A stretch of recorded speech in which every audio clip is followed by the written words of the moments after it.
Hey there, anime fan. Today I'm looking at the first episode of Sailor Moon Crystal, the long awaited reboot of the classic anime.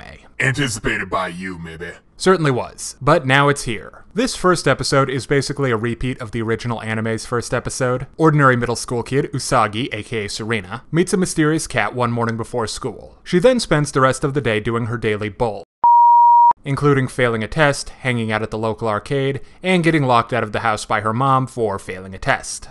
Not quite June Cleaver, is she?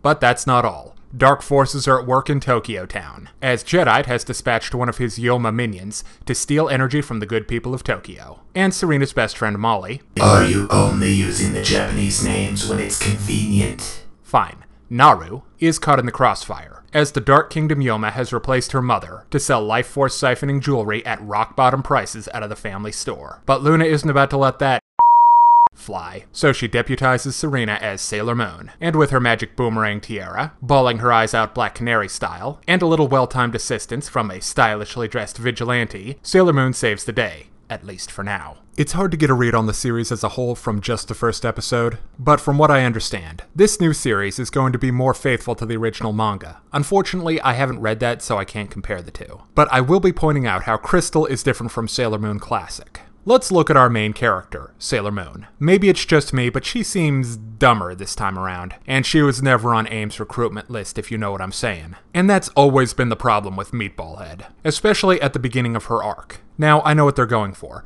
Throughout the Dark Kingdom arc, Sailor Moon will grow in skill and confidence until she's the hero that can conquer the power of darkness. And despite her failings, her purity of heart makes her the ideal leader for the Sailor Senshi over the other girls who are all more competent in a number of ways. It's kind of like why Steve Rogers was selected for the Captain America program over other more qualified soldiers. But the problem here is that idea is never adequately articulated, which makes the storyline a little weaker than it could have been. But I won't be too hard on this episode because it's, the premiere. Now on to our leading man. Tuxedo Mask is looking like an improvement over his original anime incarnation, but he's maybe a little less subtle. He seems to have an agenda of his own, namely getting his hands on the Silver Crystal, rather than just being the best boyfriend ever. But he does just stroll around the streets of Tokyo in a full evening tux. Now unless he's moonlighting as a butler, that doesn't make a whole lot of sense. Or maybe he's a vampire or something. A vampire in the day? Come on, Private, get your head in the game. Oh, speaking of games, the Sailor V video game is back from the original anime. In fact, Sailor Venus is a presence throughout the first episode.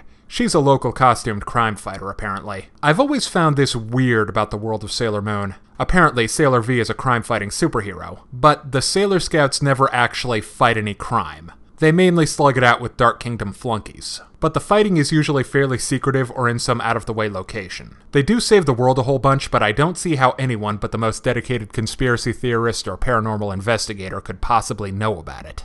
We also get a very brief cameo from Sailor Mercury right at the end. Okay, now let's look at the art style. It's pretty okay. It's more current and detailed than the original anime, but all the scouts are immediately recognizable and consistent with how they've always looked. The only real change I've seen is in the design of the Dark Kingdom home base. It looks more like a castle in a snowstorm rather than the non-specific world of darkness from the original anime. Finally, let's talk about the animation. Unfortunately, I can't tell you much about the fight scenes. There's only one, and it's so abrupt that it's practically over before it started. But we do get a full transformation sequence, and it's even longer than the original anime. And I'm not particularly fond of the 3D animation they used. Okay, now it's time to break down the good and the bad in the premiere of Sailor Moon Crystal. On the good side, the new anime is very faithful to the source material. The art style is nice, and Tuxedo Mask is more interesting and enigmatic. On the downside, Usagi is her usual ineffectual self. The fight scenes are too fast, and they're clinging to this weird mystery about the true identity of the Moon Princess. But if you're even a casual fan of Sailor Moon, you should see this episode.